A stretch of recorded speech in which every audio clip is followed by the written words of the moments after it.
دي اوكي. هيرفع الحاجه الساقعه على بقه، مش هينزلها الا فاضيه، ولو ما نزلهاش فاضيه مش هيكسب معايا ال 50 جنيه ديتي. بس في شرط تاني، لو رفعتها وما عرفتش تشربها كلها، اللي هيكون شارب اكتر حاجه فيكم هو اللي هيكسب. نبدا، كله يمسك الحاجه الساقعه. 1 2 3.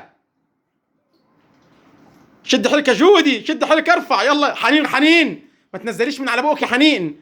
مش عاوزين مش عاوزين حنين كده طلعت من المسابقه. جودي ما تنزلهاش من على بوقك يا جودي، ما تنزليش من على بوقك. شكل يرتاج اللي هتكسب يا جماعه، شكل يرتاج، شكل يرتاج يا بنت اللعيبه يرتاج. يلا ارتاج اللي خدت ال 50 جنيه، خد ال 50 جنيه يا بنت يرتاج، خد ال 50 جنيه. اوعى اطلعها لك يا بابا، اوعى اطلعها لك. ريتاج اللي كسبت ال 50 جنيه. يلا قولوا باي باي، سلام عليكم، ما تنسوش اللايك والاكتب. باي.